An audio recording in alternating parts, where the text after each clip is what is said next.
নমস্কাৰ এনি ভাৰত 24 চাই থকাৰ বাবে ধন্যবাদ। এনি ভাৰতৰ বিশেষ অনুষ্ঠান ৰূপান্তৰলৈ আপোনালোক সকলোকে স্বাগতম জনাইছোঁ। হয়, মই বৰ্তমান উপস্থিত আছোঁ আজি দেৰগাঁও বিশিষ্ট স্পষ্টবাদী জাতীয়তাবাদী শিবিৰৰ বলিষ্ঠ কণ্ঠৰ অধিকাৰী, গান ভালপোৱা, কবিতা ভালপোৱা মুক্তিযোদ্ধা জীৱেশ্বৰ হাজৰিকাৰ ভতিজা সত্যজিৎ হাজৰিকাৰ বাসগৃহত। হয়, মই তেখেতৰ মনৰ কথা জানিবলৈ আজি চেষ্টা কৰিম। হয়, কিছুদিন আপুনি জাতীয়তাবাদী শিবিৰত কাম কৰিছিলে, তাৰ অনুভৱ বিষয়ে কওক। এই বহুত দিন জাতীয়তাবাদী শিবিৰত কাম কৰিছিলোঁ, তাৰ অনুভৱ আপুনি সুধিছে। হয়, কিন্তু কথাটো হ'ল কি, মই জাতীয়তাবাদী শিবিৰত কাম কৰিছিলোঁ, জাতীয়তাবাদী বৰ্তমান যিসকল নেতা আৰু ভৱিষ্যতৰ নেতা, মই তেওঁলোকৰ আহ্বান জনাম যে মন্ত্ৰিত্ব যাৰ শেষ সীমা, এছেম্বলি যাৰ আশা। যে এই মন্ত্ৰিত্ব যাৰ শেষ সীমা, এছেম্বলি যাৰ আশা, এই মানে কবিতাটো আজি পৰিণত হৈছে জাতীয়তাবাদী নেতাসকলৰ ক্ষেত্ৰত। আচলতে জাতীয়তাবাদ বুলি ক'লে মন্ত্ৰিত্ব আৰু পুঁজিপতি হোৱাৰ লক্ষ্য হ'ব নালাগে। জাতীয়তাবাদে জাতিটোৰ কথা চিন্তা কৰা হ'ব লাগে, জাতিটোৰ হৈ কাম কৰাৰ কথা হ'ব লাগে। মই বহু কষ্টও পাইছোঁ, মানে নিজৰ বিবেকত কষ্ট পাওঁ, ইয়াত কষ্ট পাওঁ যে মোৰ বিবেকক সোধোঁ কেতিয়াবা যে জাতীয়তাবাদী শিবিৰৰ সেই নেতাসকল, যিসকল নেতাই মানে অসমৰ কাম কৰিছে, বিষ্ণুৰাভা, জ্যোতিপ্ৰসাদ আগৰৱালা, ভূপেন হাজৰিকা, এই ব্যক্তিসকলে নিস্বাৰ্থভাৱে কাম কৰিছে, নেলছন মেণ্ডেলা, এই নিস্বাৰ্থভাৱে জাতিৰ বাবে কাম কৰিছিল। আৰু আজি জাতীয়তাবাদৰ যিসকল নেতা, এই নেতাসকলে নিজৰ মানে পইচাটো সকলোকে লাগিব, পইচা পাকস্থলী সকলোৰে আছে, কিন্তু তথাপিতো জাতিৰ যিটো চেতনা, জাতিৰ যিটো মানে অনুভৱ, এই চেতনা অনুভৱ পাহৰি যোৱাটো মানে ভুল।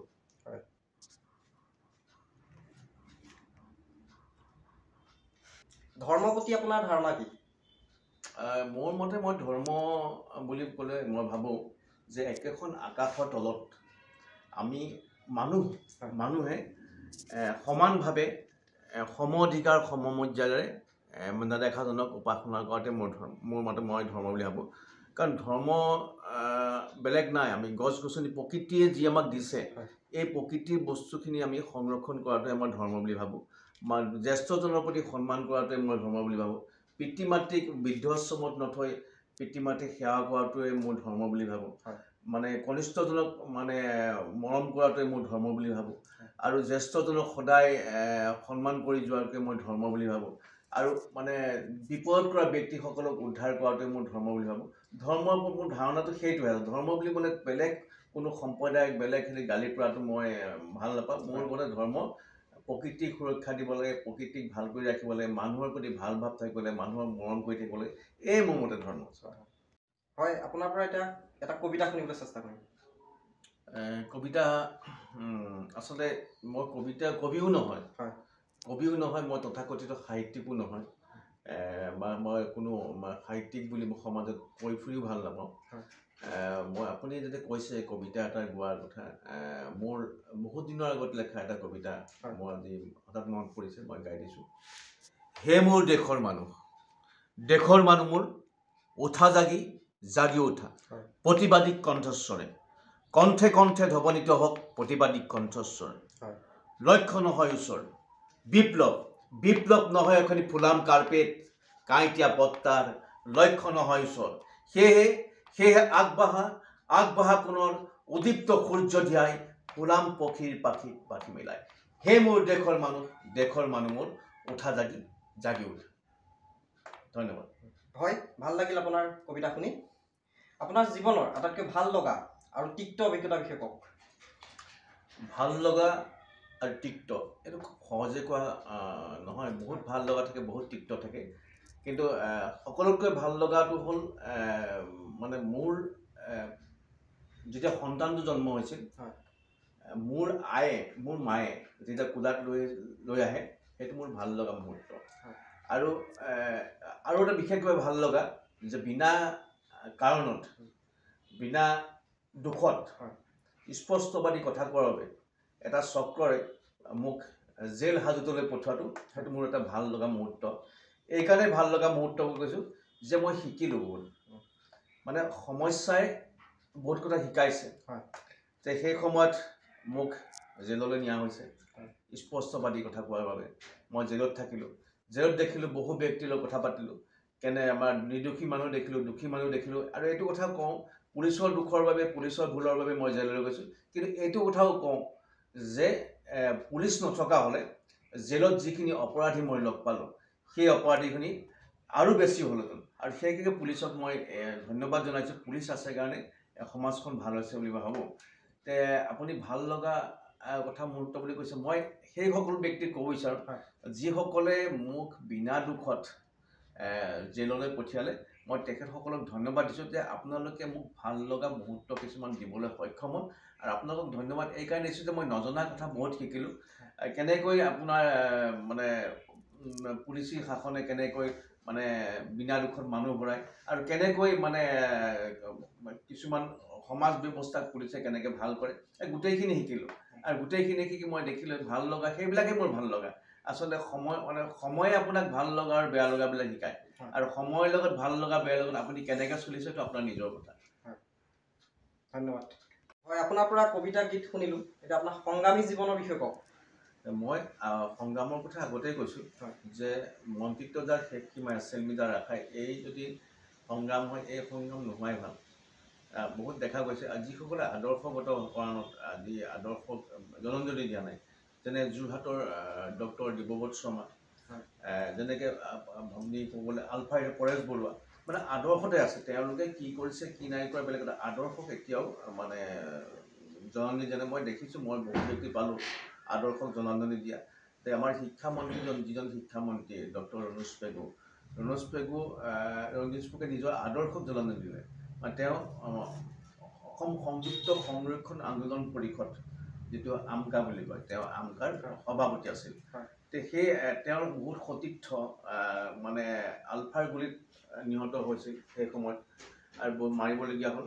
আৰু এই মানে অসমৰ যি সময়ত এই আলফাৰ আমকাৰ যিটো সংঘাত, এই সংঘাতটোৱে অসমখন বহুত পিছুৱাই আনিলে।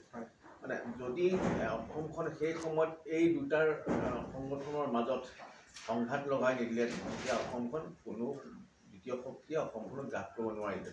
তেতিয়া অসমখনত মানে আপোনাৰ সংঘাতৰ সৃষ্টি কৰি, মানে ভেদাভেদ সৃষ্টি কৰি, মানে সেই সময়ত মানে যুদ্ধ লগাই দিয়া হ'ল। সেই সময়ত অসম সংযুক্ত সংৰক্ষণ আন্দোলন পৰিষদ আমকাই কৈছিল যে সম অধিকাৰ সম মৰ্যাদাৰ কথা। আৰু তাৰ পাছতো কোন ক্ষেত্ৰত কি ক্ষেত্ৰত আলফা আৰু আমকাৰ মানে আলোচনাও হৈছিল। আৰু এই আলোচনা ফলপ্ৰসূ হৈছিল, যুদ্ধও হৈছিল তেওঁলোকৰ মাজত, আমকা আলফাৰ মাজত। মানে ISA ইণ্ডিয়ান ষ্টুডেণ্ট এছ'চিয়েশ্যন দুটা ভাগ হ'ল, দুটা ভাগ হৈ পেলাই এটা আলফা এটা আমকা হ'ল। ৰংঘৰ বাকৰিত আমকা আলফা হৈছে, ডিব্ৰুগড় ইউনিভাৰ্চিটি তাতে মানে আমকা হৈছিল।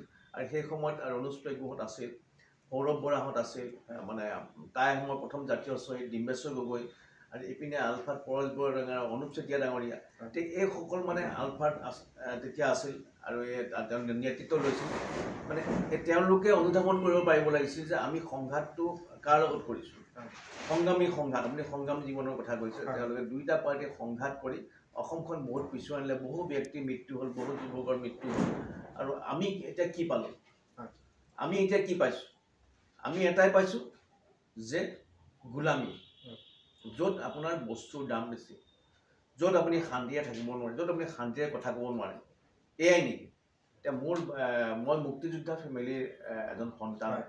মুক্তিযোদ্ধা ফেমিলিৰ সন্তান হিচাপে মোৰ বৰদেউতাহঁতে যি স্বাধীনতা আনিছিল, ব্ৰিটিছৰ পৰা স্বাধীনতা আনি যি কাঢ়ি আনিছিল, সেই স্বাধীনতাৰ উদ্দেশ্য এয়াই নেকি? এতিয়া সেই সময়ত কৰ কাটাল বঢ়াৰ বাবে সংগ্ৰাম কৰি ব্ৰিটিছৰ তলত নাথাকোঁ বুলি মানে অসম আৰু ভাৰতবৰ্ষৰ আৰু বিভিন্ন প্ৰান্তৰ মানুহে সংগ্ৰাম কৰিছিল। সেই সংগ্ৰামত ব্ৰিটিছে হাৰ মানি আপোনাৰ স্বাধীনতা দিলে। সেই স্বাধীনতা সঁচাকৈ জানো সফল স্বাধীনতা আছিল?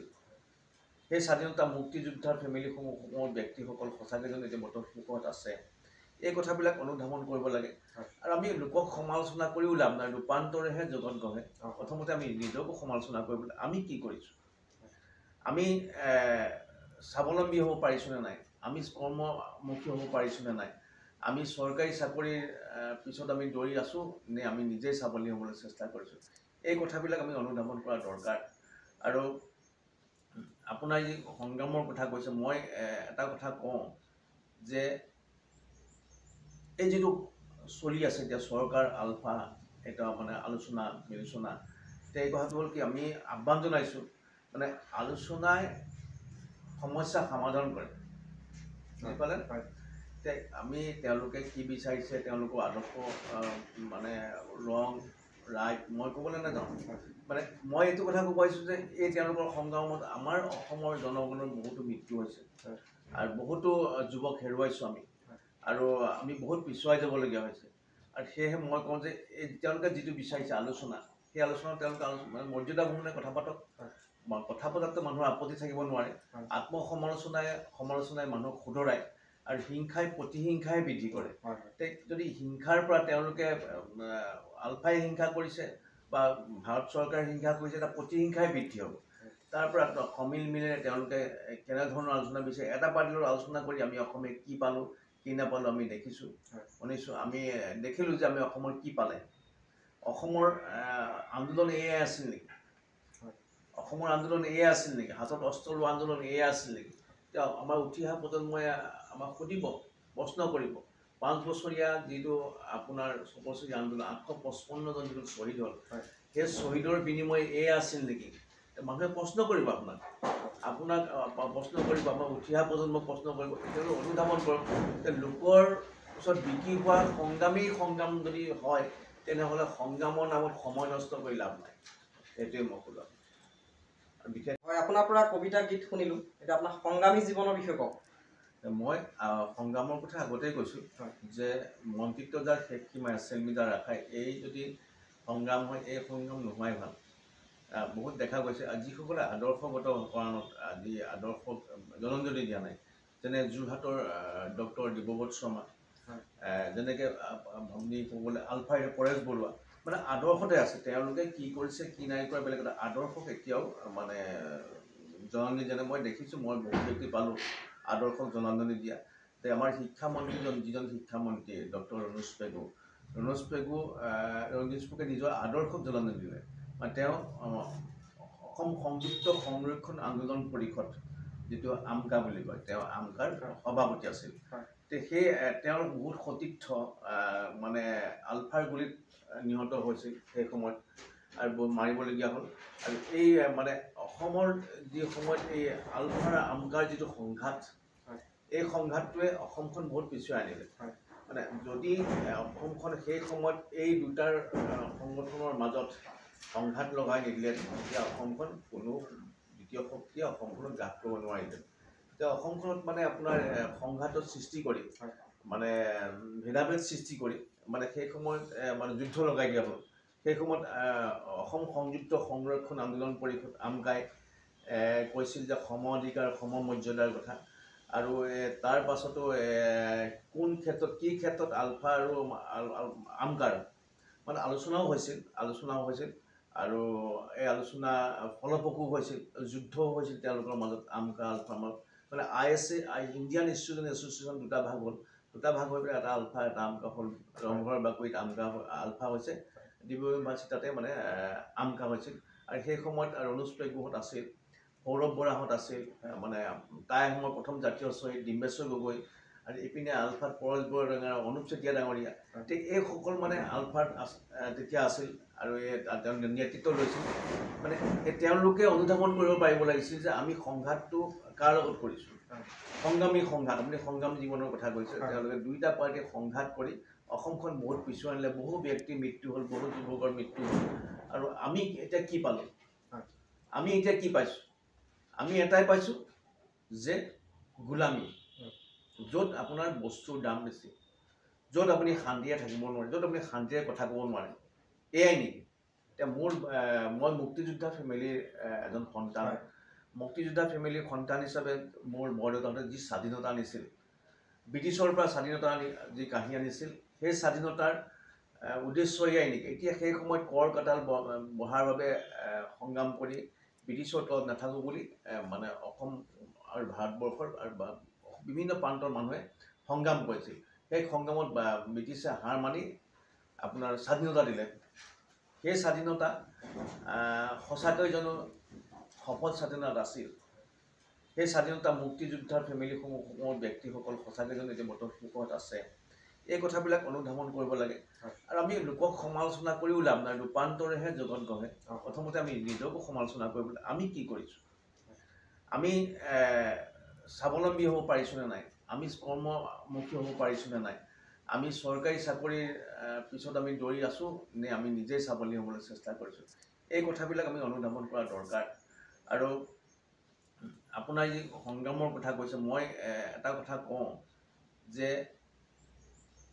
এই যিটো চলি আছে এতিয়া চৰকাৰ আলফা এটা মানে আলোচনা বিলোচনা এই কথাটো হ'ল কি আমি আহ্বান জনাইছোঁ মানে আলোচনাই সমস্যা সমাধান কৰে বুজি পালে আমি তেওঁলোকে কি বিচাৰিছে তেওঁলোকৰ আদৰ্শ মানে ৰং ৰাইট মই ক'বলৈ নাযাওঁ মানে মই এইটো কথা ক'ব পাৰিছোঁ যে এই তেওঁলোকৰ সংগ্ৰামত আমাৰ অসমৰ জনগণৰ বহুতো মৃত্যু হৈছে আৰু বহুতো যুৱক হেৰুৱাইছোঁ আমি আৰু আমি বহুত পিছুৱাই যাবলগীয়া হৈছে আৰু সেয়েহে মই কওঁ যে এই তেওঁলোকে যিটো বিচাৰিছে আলোচনা সেই আলোচনা তেওঁলোকে মানে মৰ্যাদাপূৰ্ণে কথা পাতক কথা পতাততো মানুহৰ আপত্তি থাকিব নোৱাৰে সমালোচনাই মানুহক শুধৰাই আৰু হিংসাই প্ৰতিহিংসাই বৃদ্ধি কৰে যদি হিংসাৰ পৰা তেওঁলোকে আলফাই হিংসা কৰিছে বা ভাৰত চৰকাৰে হিংসা কৰিছে এটা প্ৰতিহিংসাই বৃদ্ধি হ'ব তাৰ পৰা সমিল মিলেৰে তেওঁলোকে কেনেধৰণৰ আলোচনা বিচাৰে এটা পাৰ্টিৰ আলোচনা কৰি আমি অসমে কি পালোঁ কি নাপালোঁ আমি দেখিছোঁ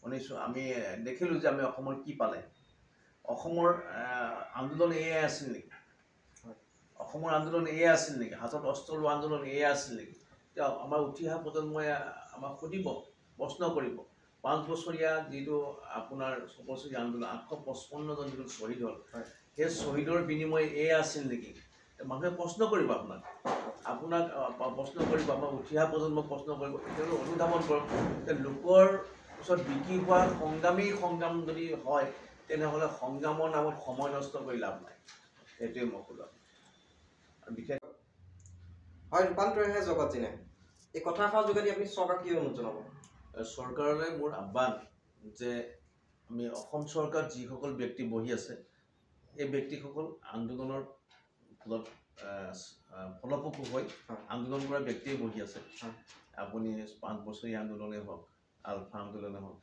আপুনি দেখিব যে অসমৰ ইমূৰৰ পৰা সিমূৰলৈ কোনসকল নেতা এতিয়া সংবিধান সভাত বহি আছে যে তেওঁলোকক কওঁ যে আমাক এনেকুৱা এখন অসম দিয়ক সোণৰ অসম আমি কথা নকওঁ সোণৰ অসম বিচাৰি কি পালোঁ আৰু যে আমাক বোকা পানী মাটিৰ এখন অসম দিয়ক য'ত আমি শান্তিৰে থাকিব পাৰোঁ শান্তিৰে বাস কৰিব শান্তিৰে খেতি কৰিব পাৰোঁ আৰু খেতি কৰাৰ কথা ক'লে মই খেতিয়কৰ মানে সংগ্ৰামী বিপ্লৱী কথা কোৱা নাই খেতিয়কৰ নামত মই গৈ বিধানসভাত যদি গৈ খেতিয়কৰ চিন্তা নকৰোঁ তেনেকুৱা বিপ্লৱী কোৱা নাই মই যদি কৃষি মন্ত্ৰী হ'লে মই বোকা পানী মাটিত মাটি খেতিয়কসকল থকা মন্ত্ৰীজনৰ কথা কৈছোঁ তেনেকুৱা ধৰণৰ ধাৰণা কৈছোঁ মই তেনেকুৱা ধৰণৰ ব্যক্তি হওক যি বোকা পানীৰ মাটিত বাস কৰিছে বাস কৰি বোকা পানীৰে আনন্দৰে বাস কৰিছে সেই তেনেকুৱা মানুহে বিচাৰোঁ আৰু আপুনি চৰকাৰলৈ এইটোৱে আহ্বান যে অসমৰ যাতায়াত ব্যৱস্থাত যিটো যাতায়াত ব্যৱস্থা আছে এই যাতায়াত ব্যৱস্থা য'ত উন্নত হয় তাত উন্নত কৰক